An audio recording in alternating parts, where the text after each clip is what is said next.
Our house is just really lonely, and we didn't like that very much, coming home and no one being here. From being real quiet and just lonely and just kind of still thinking about the other dogs passing. On Facebook, we liked your guys' page, and we decided, well, let's go and look one day after work. And then I looked it up, and there was his story at the Cuyahoga Shelter. It had a little picture of him, and it said something like, this dog needs a home.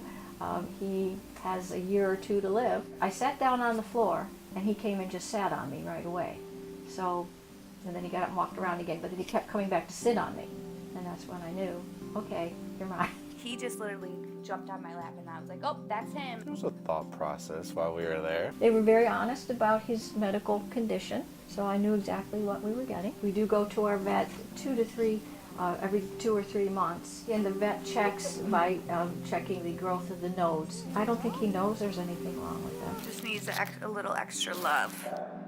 The shelter has just become such an unbelievable place to adopt a dog. One of the main things I think that sets CCAS apart is our just innovation. We always are looking to do new things, new programs.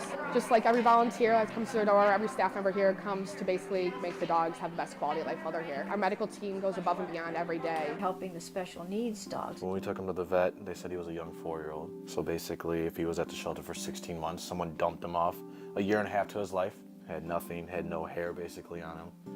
Basically on his last leg. When a dog comes to this shelter, all of the deputies and staff get to know the dog. Some dogs come to us not very well socialized. If they end up here, 99.9% of the time, it's because they've been failed. Some dogs are super scared of other dogs when they first get here. One of the big things we do here is our Unleashed Playgroup program, which the idea is to get every dog every day out of their kennels and socialize and play with other dogs.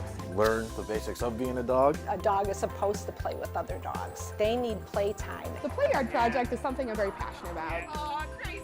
Thanks to not only a grant, but also our friends up providing a lot of financial backing. We recently were able to get some awesome stuff. The 3 guiding principles of Friends of CCAS are compassion, support, and innovation. Our play yards are now all split, and they all have double gates, which make playgroups much safer. And the idea is to make them more social with our animals, social with our people. We have amazing volunteers that walk these dogs. We teach our volunteers a variety of handling styles to make our dogs successful. Just to get the dog out of the shelter for a few hours is unbelievable for them. You get to see what type of behaviors they have. So I can come back and put on Facebook, look at this dog healed the whole time for me. He seems housebroken. He's great on a leash. There's no tugging, there's no pulling. He didn't go after any dogs while I was walking him. All these good information about the dogs. It's fantastic. Adoption rates have gone up. Unsuccessful adoption rates have gone down, all because the dogs are less stressed. Because then they could say, you know what, this sounds like the kind of dog that I would want to adopt. Making sure they're a success before they make it to the adoption floor is so important to us. When he came here, it was almost like he knew. It was almost like he'd been here before. He was very comfortable. And now he eats better than us and everything sometimes. So. The reason that I first started volunteering at CCAS, I was so impressed from day one at how well the deputies, as well as the staff and volunteers, got to know the dogs. They just don't give up. They do so much for us. They provide financial backing. Friends of CCAS steps in where the shelter can't provide.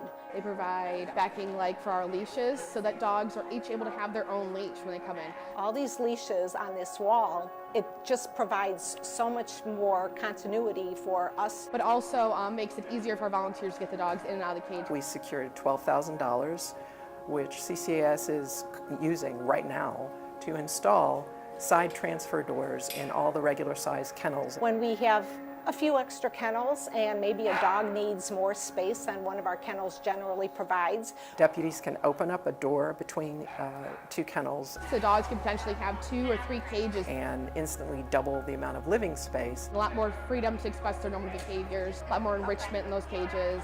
They have feelings. They love.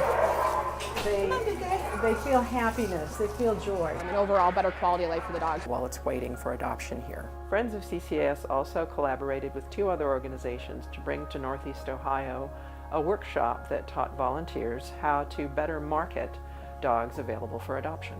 All these things are awesome, and it's only because there is a Friends of the CCAS. And money is needed to help good people do the good thing. You give us things that the county can't provide. It's a great organization that you guys have. We just absolutely love you guys. Thank you to the shelter for being there, for taking such good care of Stash for the time that you had him. No one really gave up on him there. Maybe the people that came to look for a dog did, but They're the innocent creatures of this planet, and they don't have much say in what happens to them.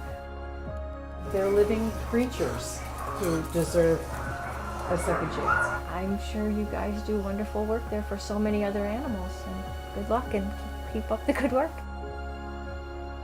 We're very grateful that citizens in Northeast Ohio are supporting Friends of CCAS in our mission to extend the compassion and innovation that we see at CCAS happening every day in the lives of these dogs.